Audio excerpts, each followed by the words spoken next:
At the end of 2019, we lost Dr. Mohammed Shahrour.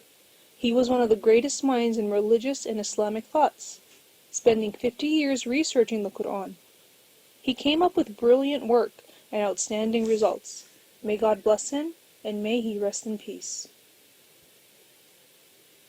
In 1990, Dr. Shahrour published his very first book, The Book and the Quran, a contemporary reading, in Arabic. Although banned or restricted in many countries, by 2000, the book was printing in its 15th edition and was ranked as the most influential, widespread book in the Arabic-speaking Muslim world.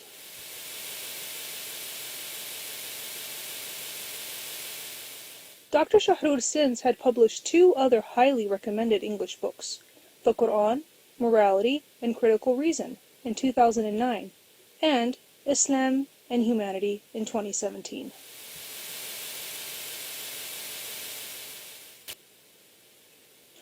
What sets Shahrour apart from any other thinker, East or West, is that he was able to find an alternative to traditional Islamic thinking, based on a complete reliance on the Quranic text, critical reasoning, and contemporary knowledge.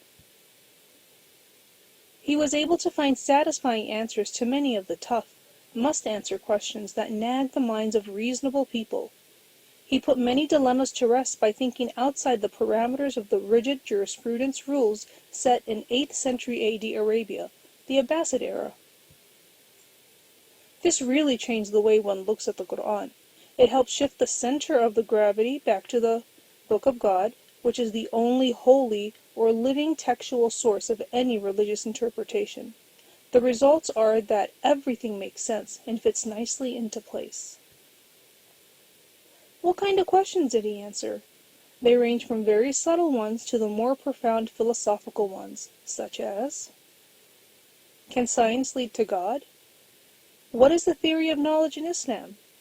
How do you know that God exists? Is this world a reality or a mere illusion in our brains? How do you feel about hand-cutting as punishment for thieves in Islam? How do you feel about polygamy, the practice of having more than one wife at the same time in Islam, and the fact that the Prophet at one point had 9 wives? How can an ethical religion accept slavery at any period of time? How can a person own another person? Not to mention the right for sexual activity with or without consent.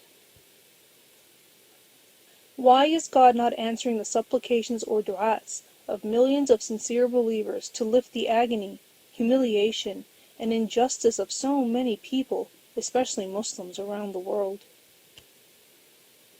Hadith affirms, perhaps a dusty, shaggy-haired person who was driven away from doors, if he were to swear by Allah for something to happen, Allah will certainly make it happen.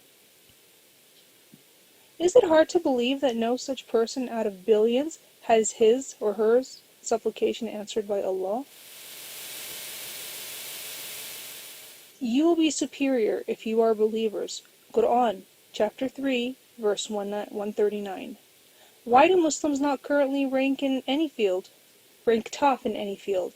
Science, sports, innovation, morality, justice, arts, humanity, technology, democracy, and education. Why the increase in rituals, prayers, fasting, etc.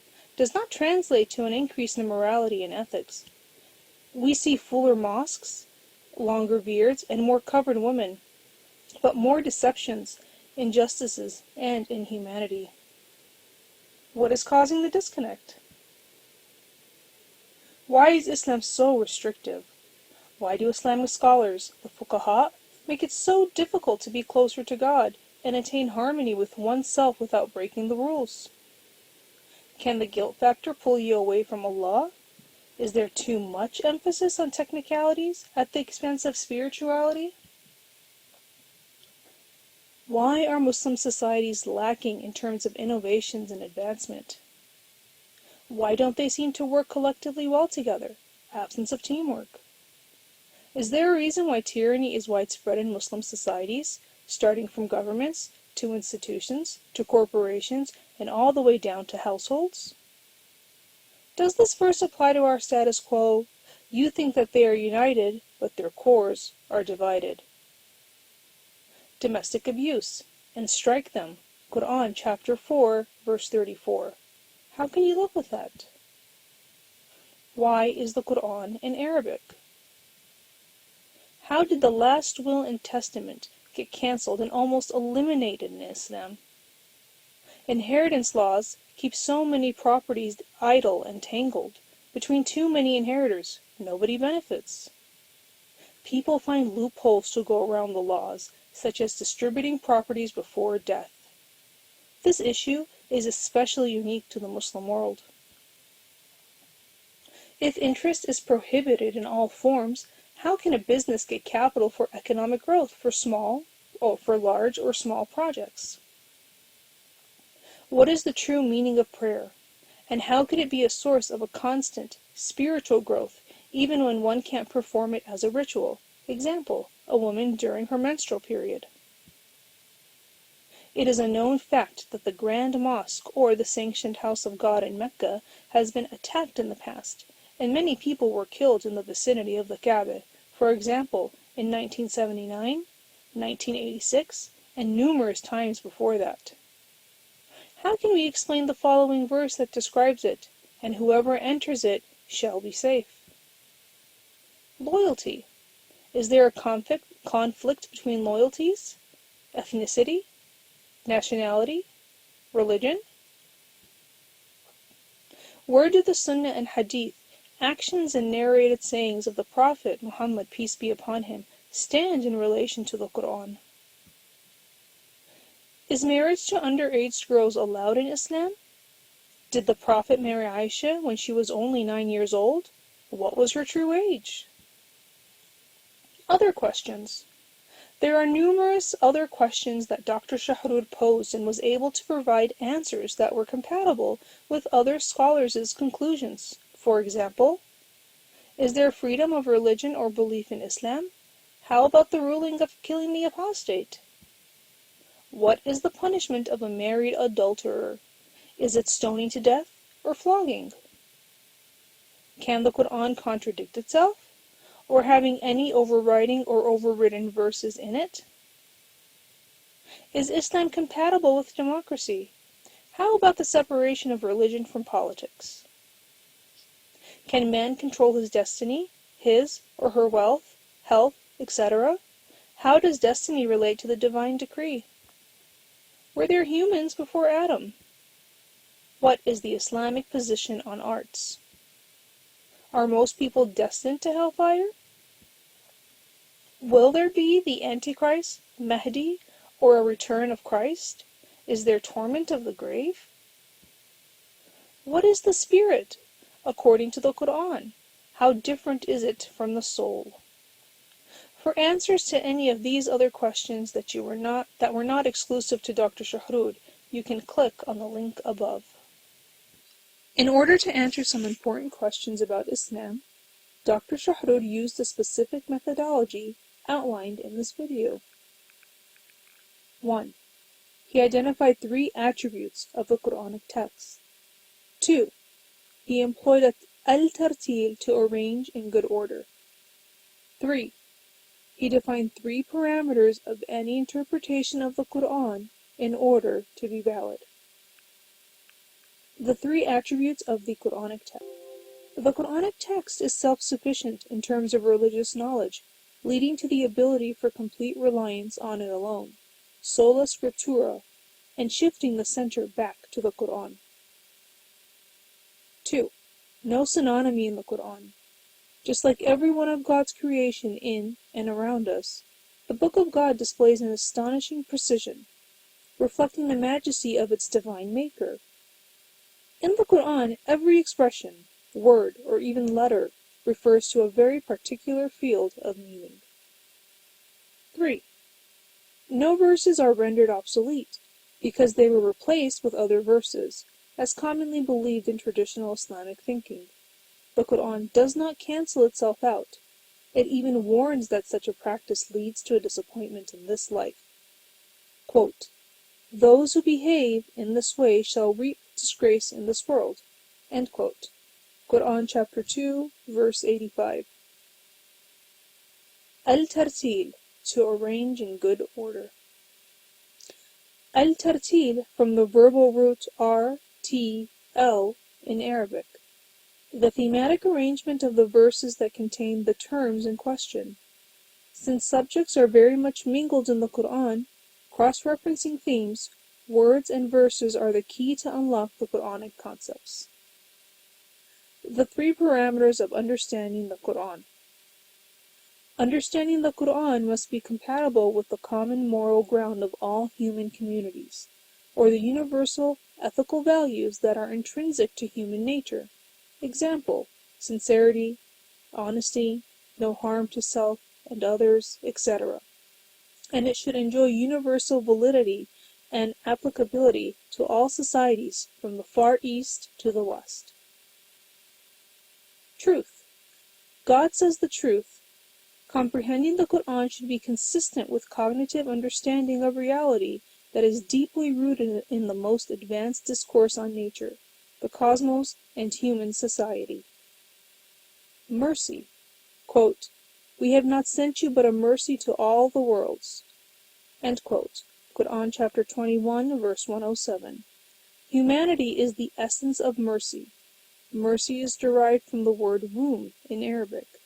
Thus, Islam is an advocate of all that is human. Human rights, dignity, progress, benefits, safety, and health are all at the core of message of the Quran. Final note.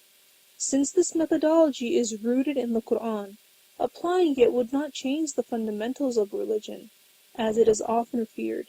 It would only change our perception and thus our implementation of religion based on our current knowledge tools in contemporary reality, just like the following example. Blood. Blood has not changed since the dawn of humanity. It is that red liquid that gives life.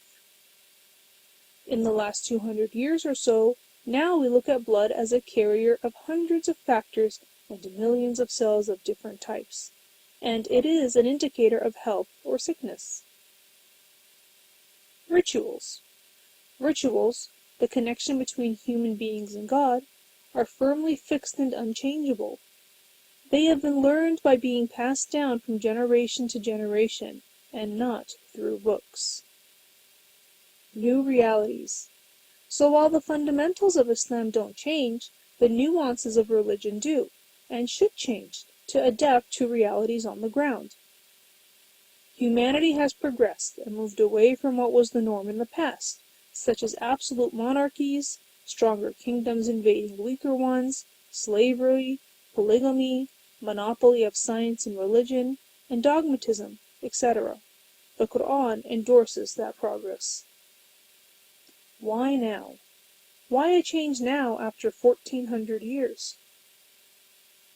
God has enabled humanity in the last 200 years to witness an exponential change that surpassed the last 1200 years of all human progress in terms of technology, lifestyle, work, production, etc.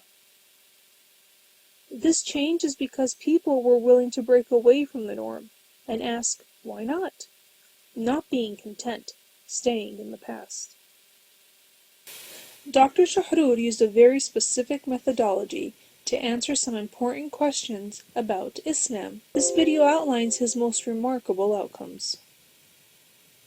The most important outcome is limiting the absolute taboo, or the haram, which only God mandates. Not even the Prophet had that authority.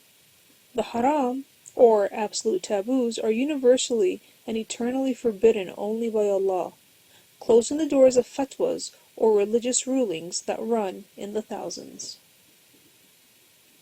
Defining who God's believers are, regardless of their religious affiliations, as long as they believe in God's unity and accountability towards Him, the Day of Judgment. Adding good work and ethics, moral laws to the true pillars of Islam. Inferring the law of destruction, or the torment of unilateral societies, al-qura, on earth.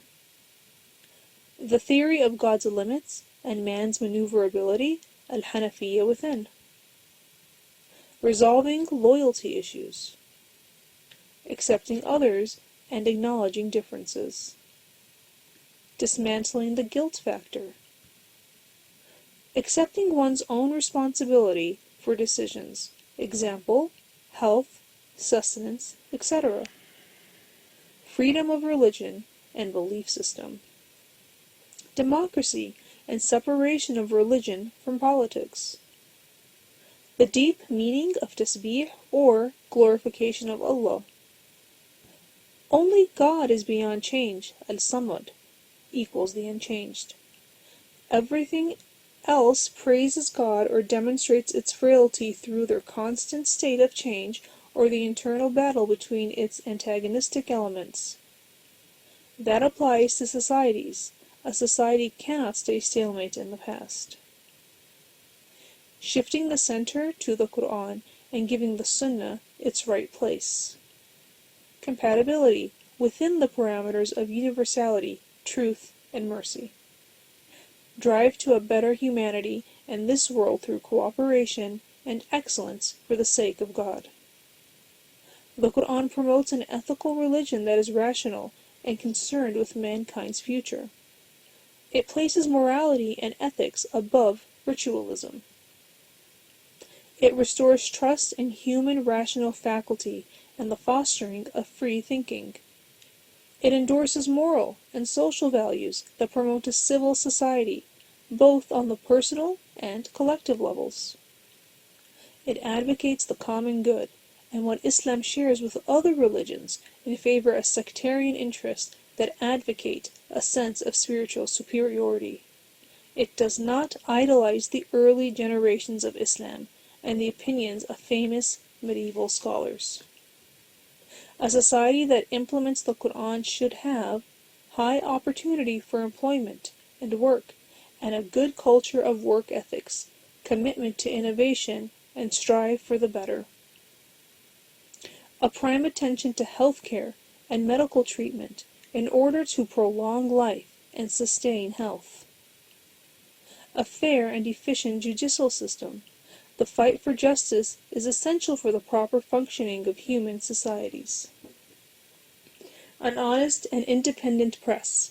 Freedom of speech is a fundamental right, and the freedom of belief is granted by Allah Himself. There is no compulsion in religion. The Quran, chapter 2, verse 256. A healthy political environment, in which different parties enjoin the right and prohibit the wrong through civil discourse and playing by fair rules. The less fortunate, example orphans, the poor, and the handicapped, etc., are well taken care of, normally by welfare organizations, regardless of their ethnic or national origins, religion, sex, etc. Advanced measures, guidelines, and standards are set for all types of services and productions, and a proper enforcing mechanism of them. In brief, by true implementation of the Quran, Muslim society should be contributing to human progress, be a part and force of the change, instead of being passive and on the receptive end, preventing humanity from destroying itself from its own ailments. Example, the current COVID-19 pandemic. Just like dealing with any other researcher, it is natural for us to have reservations or critics on some of Dr. Shahrour's work. More research and further study are needed in many areas. Dr. Shahrour himself backed down on several points throughout his career. If anything, it shows a sign of maturity and a drive of seeking the truth on his part. He started the road, but we must continue. Future videos will inshallah address all the questions posed earlier in this presentation. This video will conclude with links to some of Dr. Shahrour's English transcribed videos. Please support this channel by liking, commenting, and subscribing. Thank you.